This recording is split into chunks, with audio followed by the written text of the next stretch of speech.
Hello friends, नमस्कार। स्वागत है आप सभी का हमारे YouTube channel Bihar exam special में। तो जितने भी लोगों का एग्जाम आने वाला है, जैसे कि बीपीएससी हो गया, बिहार एसआई इन्फोर्समेंट हो गया, और भी बहुत सारे एग्जाम जो आने वाले हैं जिनका, तो उनके लिए ये करंट का वीडियो जो है बहुत ही फायदेमंद होने वाला है। क्योंकि आने वाले एग्जाम्स में जो है करंट का वेटेज जो है बहुत ही ज़्यादा देखते को मिल रहा है। जैसे कि पिछले कुछ एग्जाम्स में पूछ रहा है, बहुत सारा करंट का वेटेज जो है बढ़ने वाला है। तो आप लोग के लिए ये वीडियो जो है शुरू से लेकर अंत तक देखिएगा, और तभी आप लोग को जो है फ़ायदा होगा। और क्वेश्चन जो है यहीं पर याद करने की कोशिश कर लीजिएगा, दोबारा क्वेश्चन पढ़ने की जरूरत नहीं पड़ेगी आप लोग को। तो चलिए आज प्रैक्टिस सेट नंबर 7 देखने वाले हैं। इससे पहले जो है प्रैक्टिस सेट नंबर 1 से लेकर 6 तक जो है यूट्यूब पर करा चुका है। आप लोगों ने अभी तक नहीं देखा है तो यूट्यूब पर जाकर प्लेलिस्ट में जाकर वहाँ से देख सकते हैं। तो चलिए शुरू करते हैं क्वेश्चन नंबर 1 से। क्वेश्चन नंबर 1 में दिया गया है कि नमामि गंगे कार्यक्रम से संबंधित निम्नलिखित कथनों पर विचार कीजिए, और आपको बताना है कि कौन सा कथन जो है सही है नमामि गंगे कार्यक्रम के संबंध में। तो देखिए, कथन नंबर 1 में दिया गया है कि इस कार्यक्रम को 42,500 करोड़ रुपए की परिव्यय के साथ मार्च 2028 तक बढ़ाया गया है। तो ये कथन जो आपका गलत हो जाएगा। कथन नंबर 2 में दिया गया है कि गंगा नदी और उसकी सहायक नदियों के संरक्षण के लिए 2014 ईस्वी में इसे शुरू किया गया था। तो ये कथन जो आपका सही हो जाएगा। और कथन नंबर 3 में दिया गया है कि फोकस क्षेत्र सीवेज उपचार और जैव विविधता, नदी की सतह की सफाई, वनारोपण और जन जागरूकता इसका फोकस है। तो ये कथन जो आपका सही हो जाएगा। तो इसका राइट आंसर हो जाएगा ऑप्शन नंबर सी, 2 और 3 जो आपका कथन सही है। चलिए अगला प्रश्न देखते हैं, क्वेश्चन नंबर 2। स्वच्छ भारत मिशन ग्रामीण संबंधित निम्नलिखित कथनों पर विचार कीजिए, और आपको बताना है कि कौन सा कथन जो है सही नहीं, यानी कि गलत कथन की पहचान करना है स्वच्छ भारत मिशन ग्रामीण से संबंधित कथन पर। तो देखिए, ऑप्शन नंबर ए में दिया गया ग्रामीण क्षेत्रों में खुले में शौच को समाप्त करने के लिए 2 अक्टूबर 2015 ईस्वी को शुरू किया गया था स्वच्छ भारत मिशन को। तो ये कथन गलत हो जाएगा। 2015 में नहीं शुरू किया गया था, 2014 में इसे शुरू किया गया था। तो ये कथन जो आपका गलत हो जाएगा। 2 नंबर में दिया गया है कि जल शक्ति मंत्रालय के तहत पेयजल और स्वच्छता विभाग के द्वारा राष्ट्रव्यापी स्वच्छता मूल्यांकन किया जाता है। तो ये आपका सही हो जाएगा। 2 अक्टूबर 2019 तक ग्रामीण भारत में 100% स्वच्छता कवरेज हासिल कर चुका है। तो ये भी सही है। और डी नंबर में दिया गया है कि स्वच्छ भारत मिशन ग्रामीण चरण 2 का उद्देश्य 2025 से 26 तक गाँवों को ODF प्लस स्थिति में बदलना है। तो ये भी कथन आपका सही है। तो आपसे पूछा गया कौन सा कथन गलत है, तो आपका ऑप्शन नंबर ए जो है गलत हो जाएगा। चलिए अगला प्रश्न देखते हैं, क्वेश्चन नंबर 3। क्वेश्चन नंबर 3 में दिया गया है कि ग्रेट निकोबार द्वीप परियोजना से संबंधित निम्नलिखित कथन पर विचार कीजिए, और आपको बताना है कि असत्य कथन यानी गलत कथन की पहचान करना है ग्रेट निकोबार द्वीप परियोजना के संबंध में। तो देखिए, कथन नंबर 1 में दिया गया है कि इसका लक्ष्य अंतर्राष्ट्रीय कंटेनर ट्रांसशिपमेंट, ग्रीनफील्ड हवाई अड्डा, टाउनशिप और एक बिजली संयंत्र का निर्माण करना है। तो ये कथन आपका सही हो जाएगा कि इसका लक्ष्य जो है अंतर्राष्ट्रीय कंटेनर ट्रांसशिपमेंट और ग्रीनफील्ड हवाई अड्डा और टाउनशिप और एक बिजली संयंत्र स्थापित करना है। कथन नंबर 2 में दिया गया है कि यह पाक जलडमरू मध्य के निकट है जो एक शिपिंग मार्ग है। तो ये कथन जो आपका गलत हो जाएगा, पाक जलडमरू मध्य के बीच स्थित नहीं है। और तीसरा नंबर कथन में दिया गया है कि यह हिंद महासागर और पनामा नहर के साथ महत्वपूर्ण वैश्विक व्यापार मार्गों को जोड़ने के लिए डिजाइन किया गया है। तो ये कथन जो आपका गलत हो जाएगा। ये हिंद महासागर और पनामा नहर को जोड़ने के लिए नहीं किया गया है। ये कथन जो आपका गलत हो जाएगा। तो आपसे असत्य कथन पूछा है, तो आपका 2 और 3 असत्य है। तो इसका राइट आंसर हो जाएगा ऑप्शन नंबर बी, 2 और 3 कथन जो आपका असत्य है। चलिए अगला प्रश्न देखते हैं, क्वेश्चन नंबर 4। भारत का पहला बायो मैन्युफैक्चरिंग इंस्टीट्यूट कहाँ स्थापित किया गया है? भारत का पहला, आपको बताना है कि बायो मैन्युफैक्चरिंग इंस्टीट्यूट कहाँ स्थापित किया गया है। तो इसका राइट आंसर होगा ऑप्शन नंबर बी, मोहाली यानी कि पंजाब में जो है आपका इसको स्थापित किया गया है पहला बायो मैन्युफैक्चरिंग इंस्टीट्यूट। चलिए अगला प्रश्न देखते हैं, क्वेश्चन नंबर 5।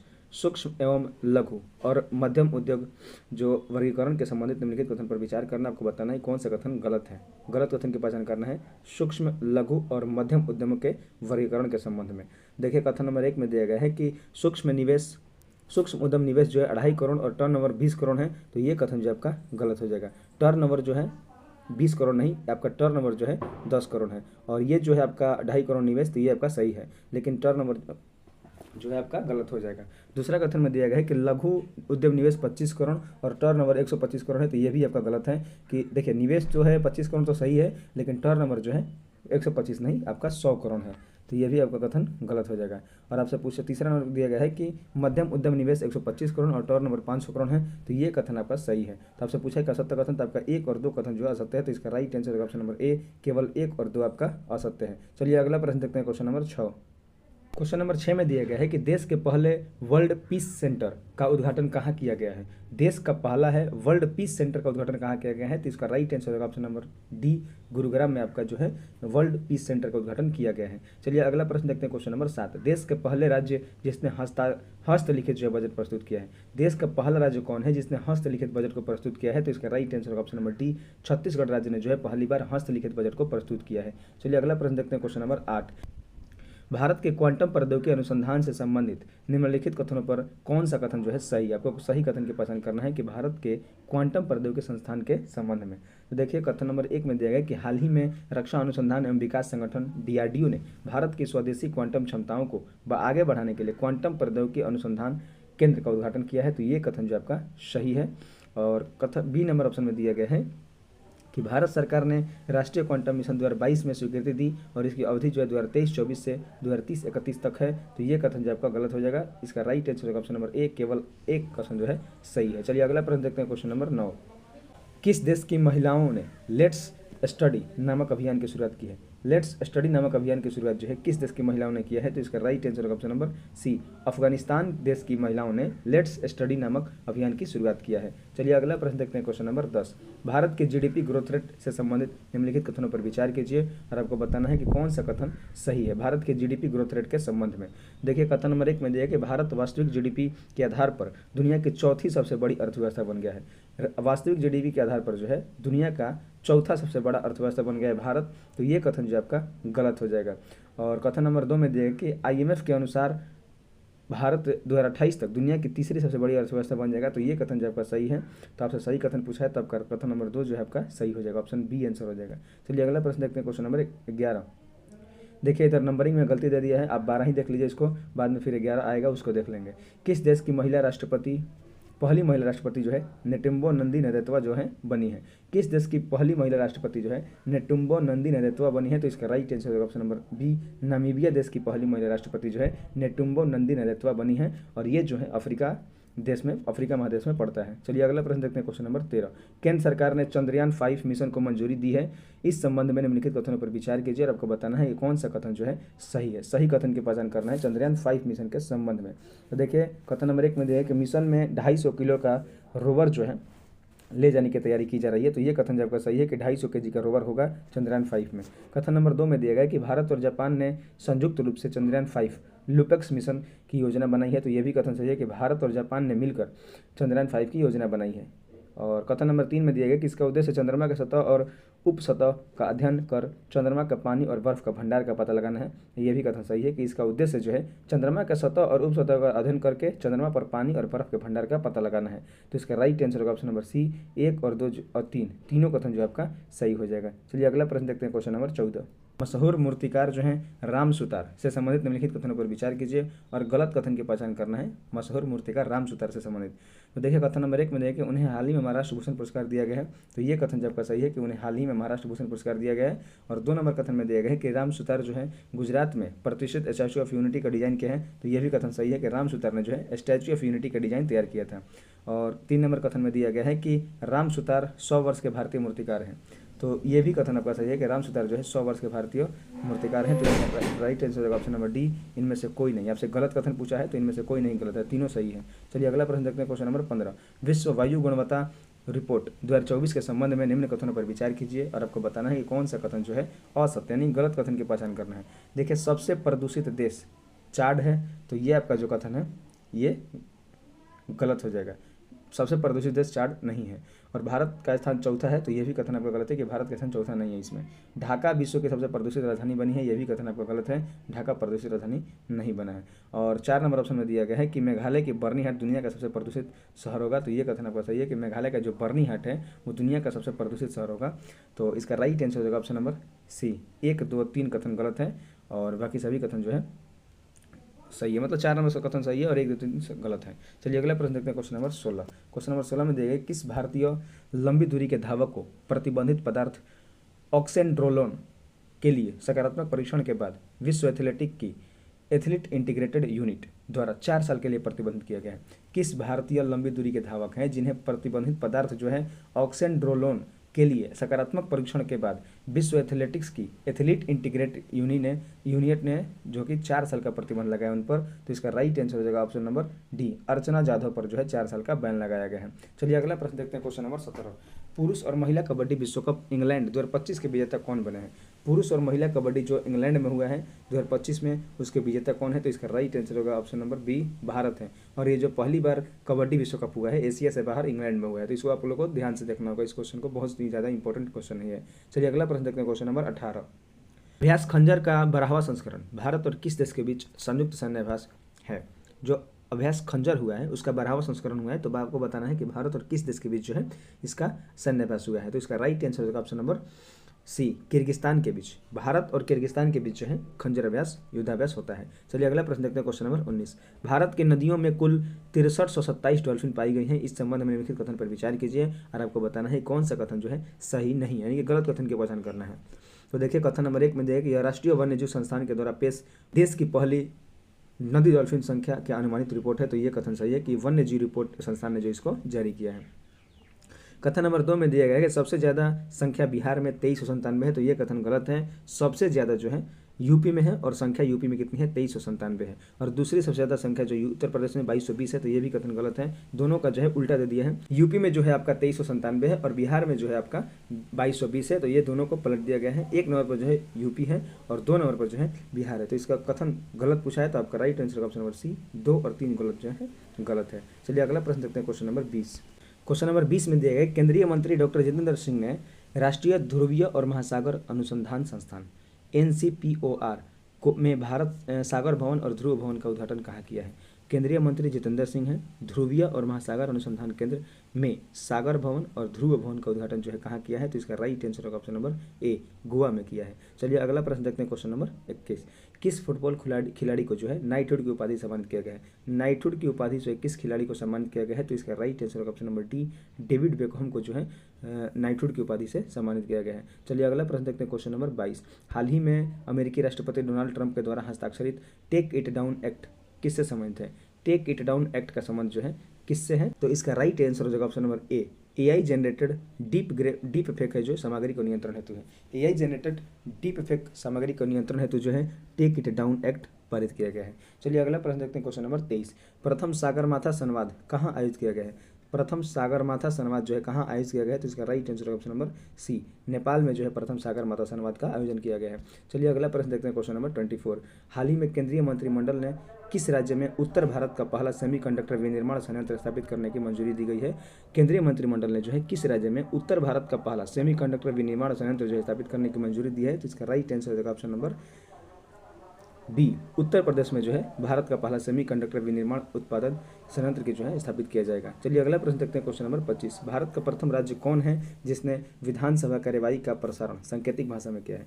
विधानसभा के कार्यवाही का प्रसारण जो है सांकेतिक भाषा में करने वाला भारत का पहला राज्य कौन है। तो इसका राइट आंसर होगा ऑप्शन नंबर ए, पंजाब है। चलिए अगला प्रश्न देखते हैं, क्वेश्चन नंबर 26। मैथिली भाषा के लिए कविता संग्रह बनारस आ हम के लिए किसे साहित्य अकादमी युवा पुरस्कार 2025 से सम्मानित किया गया है। मैथिली भाषा के लिए जो है कविता संग्रह बनारस आ हम के लिए किसे साहित्य अकादमी युवा पुरस्कार मिला है। तो इसका राइट आंसर होगा option number A, Neha Jha many को जो है मैथिली भाषा के लिए साहित्य अकादमी युवा पुरस्कार मिला है और इनकी कविता का संग्रह का नाम है बनारस आ हम। चलिए अगला प्रश्न देखते हैं, क्वेश्चन नंबर 27। हालिया संदर्भों में चर्चित शब्द 3R किससे संबंधित है। 3R शब्द का संबंध जो है किससे है। तो इसका right answer option number B, circular economy से जो है 3R शब्द का संबंधित है। चलिए अगला प्रश्न देखते हैं, question number 28। Rising north east investor summit 2025 का उद्घाटन किसके द्वारा किया गया है। Rising north east investor summit का 2025 का उद्घाटन किसके द्वारा किया गया है। तो इसका राइट आंसर होगा ऑप्शन नंबर ए, प्रधानमंत्री के द्वारा जो है इसका उद्घाटन किया गया है। चलिए अगला प्रश्न देखते हैं, क्वेश्चन नंबर 29। कभी कभी समाचारों में देखी जाने वाली STEM जो है इसका संबंध किससे है। STEM का संबंध जो है किससे है। तो इसका राइट आंसर होगा ऑप्शन नंबर ए, शिक्षा से है। चलिए अगला प्रश्न देखते हैं, क्वेश्चन नंबर 30। क्वेश्चन नंबर 30 में दिया गया है कि हैदराबाद के नीलोफर अस्पताल में लॉन्च किया गया देश के पहले AI संचालित उपकरण का नाम क्या है जो बिना सुई के रक्त परीक्षण करता है। हैदराबाद का एक अस्पताल है नीलोफर अस्पताल, इसमें जो है लॉन्च किया गया है देश का पहला AI संचालित उपकरण का नाम क्या बताना है आपको कि जो बिना सुई के जो है रक्त परीक्षण करता है। तो इसका राइट आंसर होगा ऑप्शन नंबर बी, अमृत स्वस्थ भारत इसका नाम है। चलिए अगला प्रश्न देखते हैं, क्वेश्चन नंबर 31। क्वेश्चन नंबर 31 में दिया गया है कि महिलाओं और बच्चों की सुरक्षा बढ़ाने के लिए प्रोजेक्ट हिफाजत की शुरुआत किस राज्य या केंद्र शासित प्रदेश ने किया है। प्रोजेक्ट हिफाजत की शुरुआत जो बताना आपको किस राज्य ने किया है। तो इसका राइट आंसर होगा ऑप्शन नंबर सी, पंजाब राज्य ने जो है महिलाओं और बच्चों की सुरक्षा को बढ़ाने के लिए प्रोजेक्ट हिफाजत की शुरुआत किया है। चलिए अगला प्रश्न देखते हैं, question number 32। Stockholm International Peace Research Institute यानी कि सिपरी की हालिया रिपोर्ट के अनुसार 2020 से 24 के दौरान कुल वैश्विक हथियार आयात में भारत की हिस्सेदारी कितनी है। आपको बताना है कि सिपरी की रिपोर्ट के अनुसार 2020 से लेकर 2024 के बीच कुल वैश्विक हथियार आयात में भारत का भागीदार कितना है? तो इसका राइट आंसर होगा ऑप्शन नंबर बी, 8.3% जो है भारत का हिस्सेदारी है। चलिए अगला प्रश्न देखते हैं, क्वेश्चन नंबर 33। किस राज्य ने अपने टीकाकरण कार्यक्रम को मजबूत करने के लिए रैपिड इम्यूनाइजेशन स्किल एनहांसमेंट यानी कि राइज ऐप को लॉन्च किया है? किस राज्य ने अपने टीकाकरण कार्यक्रम को जो है मजबूत करने के लिए रैपिड इम्यूनाइजेशन स्किल एनहांसमेंट यानी कि राइज ऐप को लॉन्च किया है? तो इसका राइट आंसर होगा ऑप्शन नंबर सी, उत्तर प्रदेश राज्य ने जो है राइज ऐप को लॉन्च किया है। चलिए अगला प्रश्न देखते हैं, क्वेश्चन नंबर 34। किस राज्य सरकार ने स्वर्गीय रतन टाटा के सम्मान में सेमीकंडक्टर और इलेक्ट्रॉनिक्स लॉजिस्टिक पार्क क्षेत्र का नाम रतन टाटा के नाम पर रखा है? इलेक्ट्रिसिटी रखा है, रतन टाटा के नाम पर इलेक्ट्रिसिटी रखा है। तो देखिए क्वेश्चन पूछ रहा है आपसे कि किस राज्य सरकार ने स्वर्गीय रतन टाटा जो है इनके सम्मान में सेमीकंडक्टर और इलेक्ट्रॉनिक्स लॉजिस्टिक पार्क क्षेत्र का नाम रतन टाटा इलेक्ट्रॉनिक सिटी रखा है? तो इसका राइट आंसर होगा ऑप्शन नंबर बी, असम राज्य ने जो है ऐसा किया है। चलिए अगला प्रश्न देखते हैं, क्वेश्चन नंबर 35। क्वेश्चन नंबर 35 में दिया गया है कि वर्ष 2024 से 25 में भारत में प्रत्यक्ष विदेशी निवेश यानी कि FDI फॉरेन डायरेक्ट इन्वेस्टमेंट के अंतर्वाह से संबंधित निम्नलिखित कथनों पर विचार कीजिए और आपको बताना है कौन सा कथन जो है इसमें गलत दिया गया है।